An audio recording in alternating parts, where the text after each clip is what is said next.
కల్కి 2898 block buster hit అందుకున్నాడు director Nag Ashwin. Present ఆ సినిమా సీక్వెల్ ప్లానింగ్ లో ఉన్నాడు. అయితే లేటెస్ట్ గా సెంట్రల్ గవర్నమెంట్ టికెట్ రేట్లపై జీఎస్టీ సవరించిన విషయం తెలిసిందే. రూ. 100 కన్నా తక్కువ ఉన్న టికెట్ రేట్లకు 12% నుండి జీఎస్టీని 5% తగ్గించింది కేంద్రం. 100 కన్నా ఎక్కువ ఉన్న టికెట్ రేట్లకు మాత్రం ఎప్పట్లానే 18% జీఎస్టీ కొనసాగుతుందని డిక్లేర్ చేశారు. అయితే ఈ విషయంపై నాగశ్విన్ ప్రధానికి సోషల్ మీడియా ద్వారా రిక్వెస్ట్ చేశారు. టికెట్ రేట్లపై జీఎస్టీ మార్పులు సంతోషకరమే అని. అయితే రూ. 100 తక్కువ ఉన్న టికెట్లపై జీఎస్టీ ఎలా అయితే 12% నుండి 5% వరకు తగ్గించారో అలానే రూ. 250 వరకు దాన్ని కొనసాగిస్తే బెటర్ అని అన్నారు. అలా చేస్తే మిడిల్ క్లాస్ పీపుల్ ఎక్కువ సినిమాలు చూసేందుకు ఉపయోగపడుతుందన్నారు. నాగశ్విన్ చెప్పింది కరెక్టే. జీఎస్టీ తగ్గించడం వల్ల టికెట్ రేట్లు తగ్గుతాయి.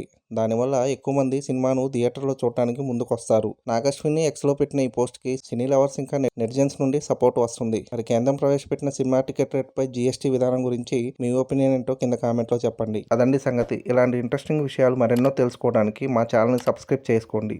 మా వీడియోస్కి లైక్ చేసి పక్కనే ఉన్న బెల్ ఐకాన్ క్లిక్ చేయడంతో మా వీడియోస్ మీకు నోటిఫికేషన్ రూపంలో వస్తాయి.